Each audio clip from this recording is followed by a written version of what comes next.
महाभारत में ऐसी कई घटनाएं घटी हैं जो व्यक्ति को भावुक कर देती हैं। जैसे बहुत ही कम उम्र में अभिमन्यु का छल से वध करना, द्रोणाचार्य और कर्ण का भी छल से वध कर देना। लेकिन यह तो युद्ध की घटनाएं हैं।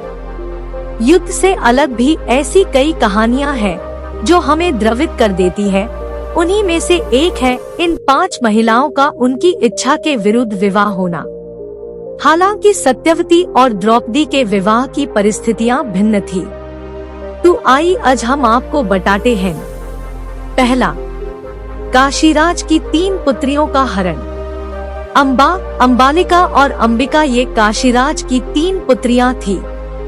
विचित्रवीर्य के युवा होने पर भीष्म ने बलपूर्वक काशीराज की 3 पुत्रियों का हरण कर लिया और वे उसका विवाह विचित्रवीर्य से करना चाहते थे, क्योंकि भीष्म चाहते थे कि किसी भी तरह अपने पिता शांतनु का कुल बढ़े। लेकिन बाद में बड़ी राजकुमारी अम्बा को छोड़ दिया गया, क्योंकि वह शाल्वराज को चाहती थी। अन्य दोनों अम्बालिका और अंबिका का विवाह विचित्रवीर्य के साथ कर दिया गया।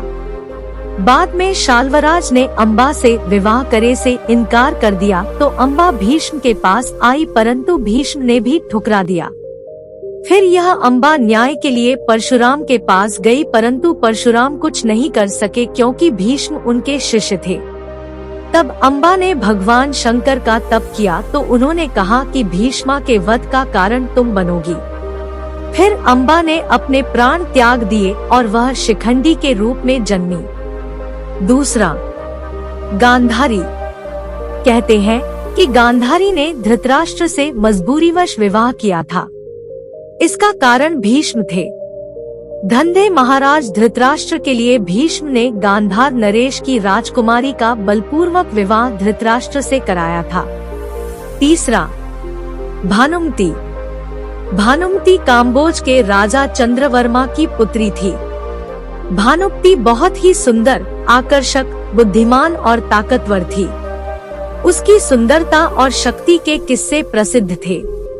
यही कारण था कि भानुमति के स्वयंवर में शिशुपाल, जरासंध, रुक्मी, वक्र, कर्ण आदि राजाओं के साथ दुर्योधन भी गया हुआ था।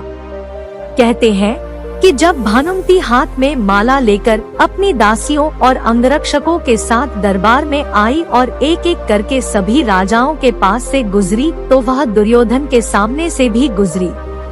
दुर्योधन चाहता था कि भानुमति माला उसे पहना दे, लेकिन ऐसा हुआ नहीं। दुर्योधन के सामने से भानुमति आगे बढ़ गई।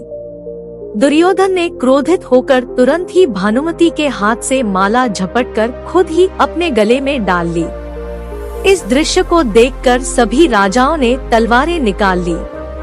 ऐसी स्थिति में दुर्योधन ने भानुमति का हाथ पकड़ा और वह उसे महल के बाहर ले जाते हुए सभी योद्धाओं से बोला, कर्ण को परास्त करके मेरे पास आना। अर्थात उसने सब योद्धाओं कर्ण से युद्ध की चुनौती दी, जिसमें कर्ण ने सभी को परास्त कर दिया। इस तरह दुर्योधन ने भानुमति के साथ जबरन विवाह कर लिया।